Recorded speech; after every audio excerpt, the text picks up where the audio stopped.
What's going on, guys? My name is Christopher and welcome to It's Complicated, the show where I talk about and showcase wristwatches. So if you love watches like I do, you're going to want to hit that subscribe button and then click on the bell and you'll be all set. Today, we're going to be breaking down the best entry-level Rolexes. And we're talking pre-owned Rolex because I don't think you could call anybody walking into an AD and shelling out retail cash plus sales tax for a Rolex entry. Here we go.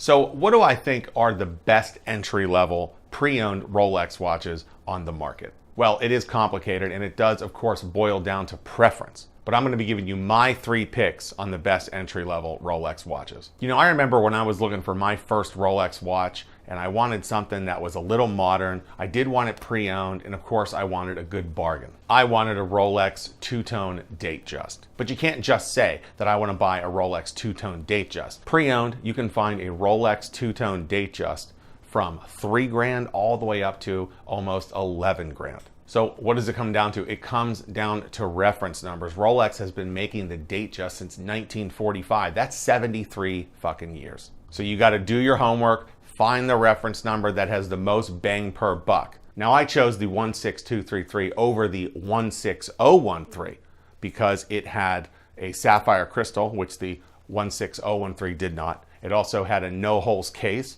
which the 16013 did not. Now there's a bunch of different variations of the 16233 and I ended up going with one just like my old man used to have. Long story there. However, I felt the 16233 had fantastic bang per buck in the pre-owned Rolex world. With the Datejust, you can go back another generation to the 1601, which didn't have a quick set feature, meaning that you had to wind the hands around 24 hours before the date would change. And if your date was off by about 30 days, that's going to be a lot of you sitting there like this. So that's the trick. When you're talking about entry-level pre-owned Rolex, you want to find the model you want, and then you want to find which reference number of that model has the best bang per buck. Because I think it's worth shelling out another $800 to not have to sit there like this for a very long time. I also think it's worth shelling, you know, maybe another $400 or $500 to have the sapphire glass and to have the no holes case. Just a little bit of a dressier look. So I hope you guys are picking up what I'm putting down, because when it comes to pre-owned entry-level Rolex models, it all comes down to price and bang per buck. And that leaves me with 3 choices on the best pre-owned entry-level Rolex models. We're going to do the most expensive one first. That's the Rolex Explorer 1, reference number 114270. Now this is going to be a year 2000-ish watch. Has a 36 mil case, no holes case. It's an all-time classic. We're talking the Rolex Explorer 1 here. And you can find one right now pre-owned on eBay for under $5,000.